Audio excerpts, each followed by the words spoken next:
आज हम 10th class की केमिस्ट्री स्टार्ट कर रहे हैं, जो कि क्या है आपकी एनसीईआरटी से है।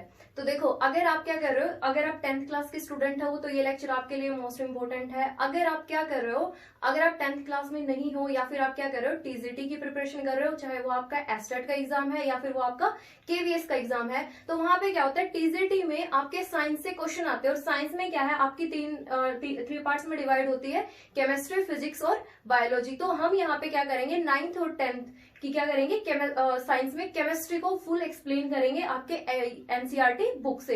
तो आपका जो टीजीटी लेवल का एग्जाम है, वहां पे आपके केमिस्ट्री से जितने भी क्वेश्चन होंगे वो सारे के सारे आप हमारी वीडियो से कवर कर सकते हैं।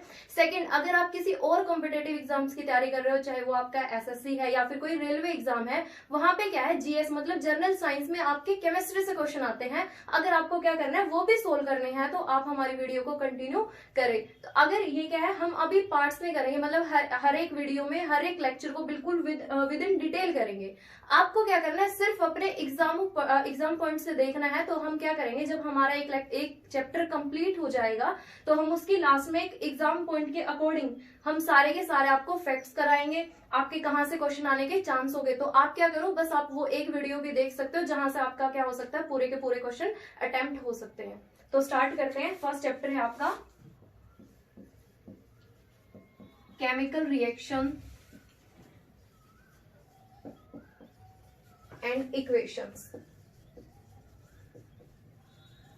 तो देखो, हमारा जो फर्स्ट चैप्टर है वो क्या है, केमिकल रिएक्शंस। जो हमारा फर्स्ट चैप्टर है ये क्या है, 10th क्लास का है। नेक्स्ट वीडियो हमारी 9th क्लास के ऊपर भी बेस होंगी। तो देखो, केमिकल रिएक्शंस एंड इक्वेशन। तो यहां से आपके पास एक वर्ड आया है केमिकल। मतलब केमिकल होता क्या है, ये क्या होता है, एक रसायन ही होता है। पढ़ा है ना आपने, रासायनिक अभिक्रियाएं। तो केमिकल क्या होता है, एक आपका रसायन ही होता है। तो केमिकल को अगर हम डिफाइन करें कि होता क्या है आपका केमिकल, तो देखो, आपका केमिकल कोई सॉलिड भी हो सकता है, आपका केमिकल कोई लिक्विड भी हो सकता है, आपका केमिकल कोई गैस भी हो सकता है। मतलब ये क्या है, आपका कोई भी मैटर हो सकता है।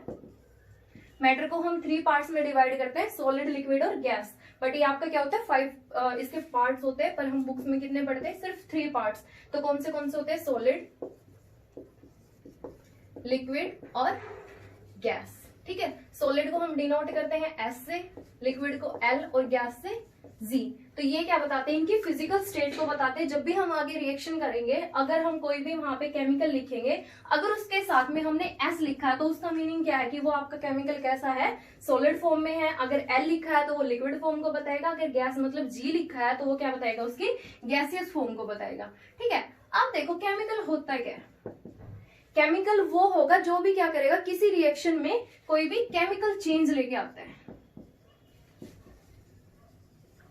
और आपका जो केमिकल है वो कोई मिक्सचर भी हो सकता है।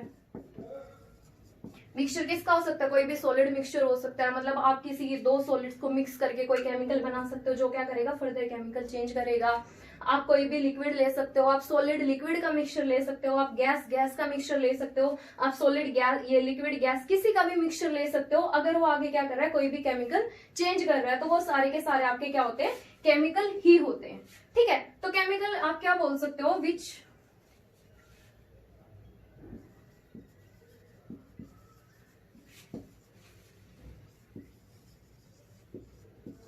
जो क्या करे, आपकी रिएक्शन को, मतलब आपकी रिएक्शन के अंदर क्या लेके आए, कोई भी केमिकल चेंज लेके आए। ठीक है, अगर आपके कोई भी रिएक्शन के अंदर अगर आप कोई यूज कर रहे हो कुछ भी केमिकल, तो वो क्या होता है, मतलब अगर वो आपको रिएक्शन कंप्लीट करवा रहा है, या फिर आपको कोई भी केमिकल इक्वेशन देखने को मिल रहा है, या फिर कोई भी आपको, जैसे आपने कोई रिएक्शन स्टार्ट की, उसके बाद आपको उसमें कुछ चेंज दिख रहा है, ठीक है, तो वो क्या है, केमिकल चेंज को ही बताता है। अगर वहां पे केमिकल चेंज हुआ है तो उसे ही हम क्या बोलते हैं, केमिकल। तो केमिकल क्या हो सकता है, ये क्या होता है, आपकी रिएक्शन को भी चेंज कर सकता है, और साथ में क्या है, आपकी किसी भी रिएक्शन में पार्टिसिपेट कर सकता है, तो उसे ही हमने क्या बोला है, केमिकल। अब केमिकल, कोई भी रिएक्शन जब भी होती है तो वहां पे क्या होता है, आपको रिएक्टेंट की रिक्वायरमेंट होती है ना। आपको क्या चाहिए, कोई भी रिएक्टेंट। देखो, जैसे आपकी क्या होती है, कैंडल होती है, हम कैंडल को क्या करते हैं, बर्न करते हैं। जैसे ही हम कैंडल को बर्न करते हैं तो आपका क्या बनता है, वहां से कैंडल को बर्न करने के बाद आपको क्या मिलता है, जैसे हमने क्या किया, कैंडल को बर्न किया, कैंडल बर्न करने के बाद आपके पास क्या निकलती है, एक तो आपके पास निकलती कार्बन डाइऑक्साइड गैस, और साथ में क्या होता है, आपके पास वाटर वेपर बनते हैं, ठीक है, मतलब आपके वेपर्स निकलते हैं। तो यहाँ से जैसे ही आप क्या करोगे, किसी कैंडल को बर्न करते हो, और कैंडल को बर्न करने के लिए क्या होती है, आपकी ऑक्सीजन की रिक्वायरमेंट होती है, ठीक है। तो यहाँ पे देखो, जो आपकी कैंडल है और जो आपकी ऑक्सीजन है वो क्या है, रिएक्टेंट का काम करेंगे, ठीक है। तो देखो, जल के जैसे ही आपने अपनी कैंडल को जलाया, जलने के बाद आपके पास क्या निकली, कार्बन डाइऑक्साइड गैस निकल रही है, मतलब कोई ना कोई आपके पास क्या हुआ, केमिकल चेंज हुआ है, इसे ही हमने क्या बोला है। तो इस टाइम पे जो ये हमारे हैं, जैसे कैंडल है वो एज ए केमिकल काम करेगी, तो ये क्या है, हमारा केमिकल है, और ये आप क्या है, रिएक्टेंट, ये दोनों क्या है, आपके रिएक्टेंट। आपका रिएक्टेंट एक भी हो सकता है, दो भी हो सकते हैं, तीन भी हो सकते हैं, और आपका प्रोडक्ट क्या है, एक भी हो सकता है, दो हो सकते हैं, तीन हो सकते हैं, मतलब लास्ट में जब आपके पास केमिकल चेंज होने के बाद जो भी आपको रिएक्शन मिलती है या फिर जो भी आपको प्रोडक्ट मिलेगा, उसे ही हम क्या बोलते हैं, प्रोडक्ट। तो यहाँ पे ये क्या है, आपके दोनों ये आपके प्रोडक्ट हैं। तो देखो, ये आपकी क्या है, रिएक्टेंट, और ये क्या है, आपका प्रोडक्ट। अब रिएक्टेंट क्या होगा, यहां से समझ में आया ना, रिएक्टेंट क्या होता है। तो रिएक्टेंट आप बोल सकते हो जो आपकी रिएक्शन के बिल्कुल स्टार्टिंग में होता है, बोल सकते हो ना। फर्स्ट पॉइंट क्या होगा, बिल्कुल स्टार्टिंग जो आपका एलिमेंट होगा या फिर जो भी आपका सब्सटेंस है वो क्या होंगे, आपके रिएक्टेंट ही होंगे। तो ये बोल सकते हो विच इनिशिएट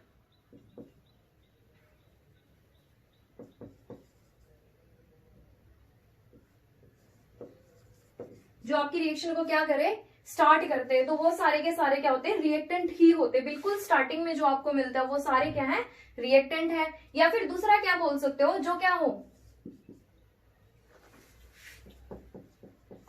बिल्कुल स्टार्टिंग स्पीसीज, जो भी आपने कोई भी सब्सटेंस लिया जो बिल्कुल क्या है, स्टार्टिंग में आपके पास प्रेजेंट है, वो भी क्या होगा, रिएक्टेंट। उसके बाद क्या है, जब भी आपकी रिएक्शन कंप्लीट होगी उसके बाद हमें क्या मिलता है, प्रोडक्ट। अब कोई भी अगर केमिकल रिएक्शन हो रही है, अगर हम उसको केमिस्ट्री की लैंग्वेज में समझे, तो देखो केमिस्ट्री में हम क्या लिखते हैं, बॉन्ड बोलते हैं, बॉन्ड। तो यहाँ पे क्या होगा, यहाँ से हम बॉन्ड को डिफाइन नहीं कर सकते, पर क्या है, अगर आपके पास क्या हुआ है, कोई भी पुराना बॉन्ड, मतलब जो आपके पास रिएक्टेंट के पास जो बॉन्ड था, अगर वो बॉन्ड क्या हो रहा है, ब्रेक हो रहा है, और आपके पास क्या हो रहा है, कोई न्यू बॉन्ड फॉर्म हो रहा है, ठीक है। बॉन्ड जैसे आप बोल सकते हो, जैसे आपकी बुक में एक एग्जांपल है, जब भी आप क्या करते हो, मैग्नीशियम रिबन को बर्न करते हो, बर्न किसकी प्रेजेंस में करोगे, ऑक्सीजन की प्रेजेंस में। जैसे ही हम क्या करेंगे, मैग्नीशियम रिबन को बर्न करेंगे, तो आपके पास क्या बनता है, MgO, क्या बनता है, मैग्नीशियम ऑक्साइड। तो ये क्या है, आपका मैग्नीज, और ये क्या है, आपकी ऑक्सीजन गैस, और ये क्या बना आपके पास, मैग्नीशियम ऑक्साइड, ठीक है। तो यहां से ये क्या है, ये भी क्या है, आपकी एक केमिकल रिएक्शन ही है। तो यहाँ पे मैग्नीज क्या है, आपका रिएक्टेंट है, O2 भी क्या है, आपकी रिएक्टेंट है, क्योंकि अभी तक आपकी क्या हुआ है, कोई भी आपको केमिकल चेंज नहीं मिला। केमिकल चेंज मिलने के बाद जो भी आपको मिलता है उससे आप क्या बोलते हो, प्रोडक्ट। तो ये क्या है, आपकी बिल्कुल रिएक्शन का स्टार्टिंग पॉइंट है। तो ये क्या होंगे, आपकी रिएक्टेंट, और ये क्या होगा, प्रोडक्ट। और जो यहाँ पे ये एरो लगाई है, एरो क्या बताता है, आपकी रिएक्शन की डायरेक्शन को, कि आपकी रिएक्शन यहां से यहां हुई है या फिर यहां से यहां हुई है। हम इस रिएक्शन को ऐसे भी शो कर सकते हैं, मतलब जस्ट बता रहे हैं, अगर आपकी एरो इस साइड है, ठीक है, Mg+O2 क्या है, आपने एरो को इस साइड दिखाया है, तो देखो दोनों का मीनिंग बिल्कुल सेम है। यहां से भी क्या हुआ, मैग्नीशियम ऑक्सीजन ने रिएक्शन करके आपको क्या दिया, magnesium oxide. But general language में हम यही लिखते हैं, क्योंकि प्रोडक्ट को हम आगे नहीं लिखेंगे, क्योंकि स्टार्टिंग में हमें नहीं पता होता, मैग्नीशियम और ऑक्सीजन रिएक्शन करके हमें क्या देंगे, मैग्नीशियम ऑक्साइड देंगे। तो स्टार्टिंग में हम क्या लिखेंगे, रिएक्टेंट लिखेंगे, फिर एरो से दिखाते हैं कि हमारी रिएक्शन इस साइड हुई है, फिर आपको क्या मिला, मैग्नीज ऑक्साइड, जो क्या बता रहा है आपके प्रोडक्ट को। अब देखो इस रिएक्शन में आपके पास कितने रिएक्टेंट है, एक और एक, दो, मतलब आपके पास दो तो रिएक्टेंट है, और आपको प्रोडक्ट कितना मिला, सिर्फ एक प्रोडक्ट मिला। तो यहां से भी क्या बोल सकते हो, आपकी रिएक्शन में आपके प्रोडक्ट की वैरी कर सकते हैं, एक हो सकता है, दो हो सकते हैं, तीन हो सकते हैं, और प्रोडक्ट भी क्या हो सकता है, एक, दो, तीन, कितने भी आपके प्रोडक्ट हो सकते हैं। अब जो ये आपकी क्या है, केमिकल रिएक्शन है, ये क्या है, अनबैलेंस्ड है,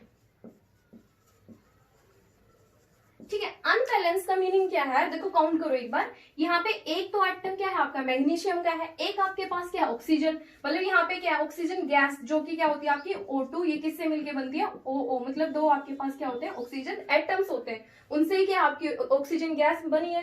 तो यहाँ पे जो आपका प्रोडक्ट मिला है MgO, ठीक है, यहाँ पे क्या है मैग्नीशियम, मैग्नीज तो क्या है एक, ठीक है, आपके रिएक्टेंट में भी एक था, और प्रोडक्ट में ओ कितने हैं आपके पास एक, बट रिएक्टेंट में ओ कितने थे आपके पास दो। तो देखो यहां से आपकी ये रिएक्शन बैलेंस नहीं है। बैलेंस होने का मीनिंग क्या है, जितने आपके पास एटम्स रिएक्टेंट के पास है सेम उतने ही एटम्स क्या होने चाहिए आपके पास प्रोडक्ट में प्रेजेंट होने चाहिए, तब हम क्या बोलेंगे वो आपकी रिएक्शन क्या होगी, बैलेंस रिएक्शन होगी। अभी तक ये रिएक्शन क्या है आपकी स्केलेटन रिएक्शन है, स्केलेटन रिएक्शन। स्केलेटन रिएक्शन कौन सी होती है, जो आपकी रिएक्शन बैलेंस नहीं होते या फिर अनबैलेंस रिएक्शन को ही हम क्या बोलते हैं, स्केलेटन रिएक्शन। अभी हम करते हैं एक बार इस रिएक्शन को बैलेंस करेंगे। आपने क्या लिया, मैग्नीशियम की रिएक्शन किसके साथ कर रहे थे, या फिर मैग्नीशियम को क्या कर रहे थे आप बर्न कर रहे थे, और जब भी आप क्या करते हो बर्न करते हो तो उस टाइम पे क्या होती है ऑक्सीजन हेल्पफुल होती है। तो यहाँ से आपके पास क्या बनेगा MgO, क्या बन रहा है आपके पास magnesium oxide.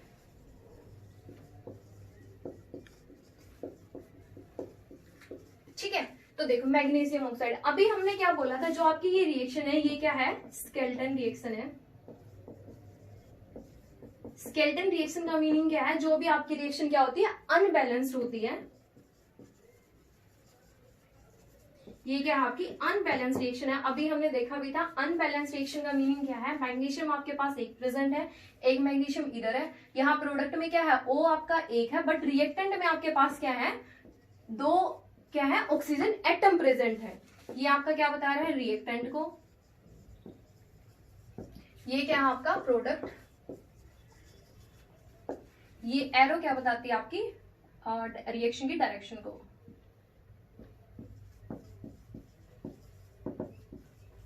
Direction of reaction.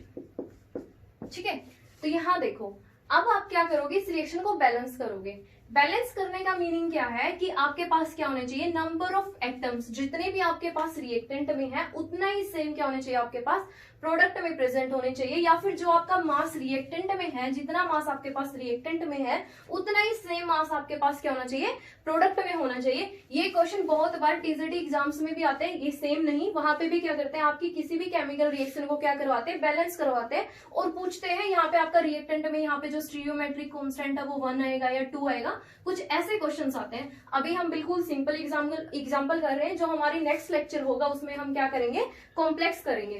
तो देखो यहाँ से हम अगर इसको बैलेंस करें, मैग्नीशियम 1 है, 1 प्रेजेंट है, O2 कितना है 2, यहाँ पे क्या है 1, तो अगर मैं यहाँ पे इसको 2 कर दूं, ठीक है, मैंने क्या कर दिया MgO को 2 से मल्टीप्लाई कर दिया, तो 2 से मल्टीप्लाई करने के बाद क्या हुआ, यहाँ पे 2 तो आपके पास क्या है मैग्नीशियम प्रेजेंट है, और 2 क्या है आपके पास ऑक्सीजन प्रेजेंट है।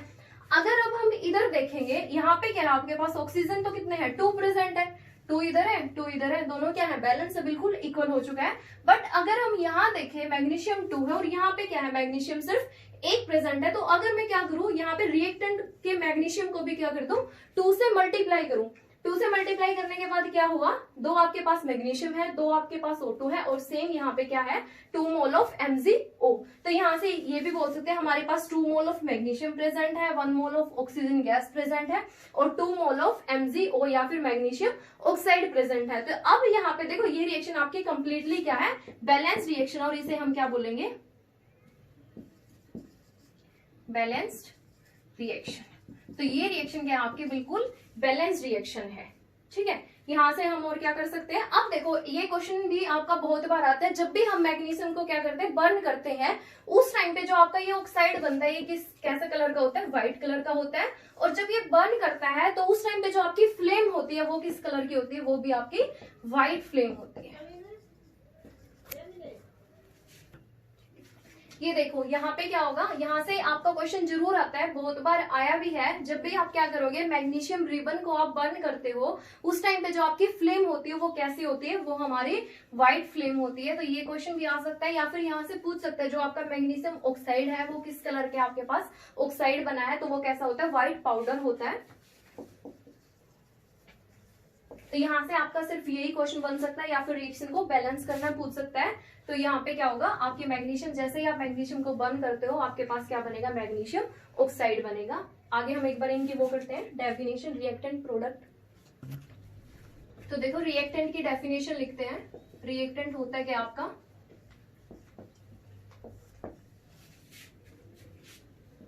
reactant which take part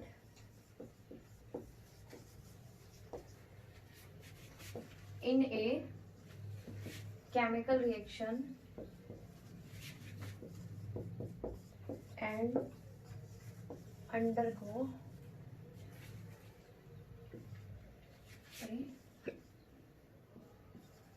change. जो क्या हो जाता है आपकी किसी भी रिएक्शन में पार्टिसिपेट करता है और क्या हो जाता है वो चेंज हो जाता है, तो उसे ही हम क्या बोलते हैं रिएक्टेंट। तो आपका प्रोडक्ट क्या होगा which form after a chemical reaction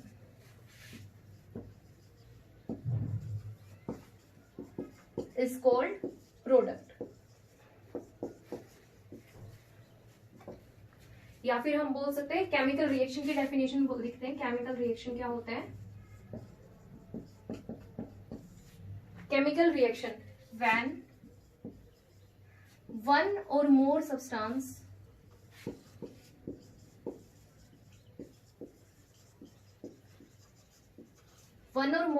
का मीनिंग क्या है आपका? कोई भी रिएक्टेंट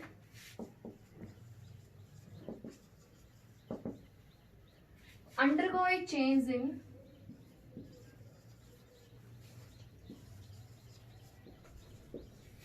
or produce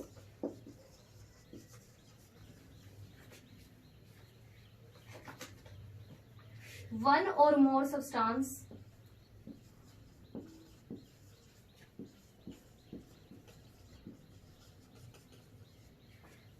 जो क्या होगा आपका product is called chemical reaction.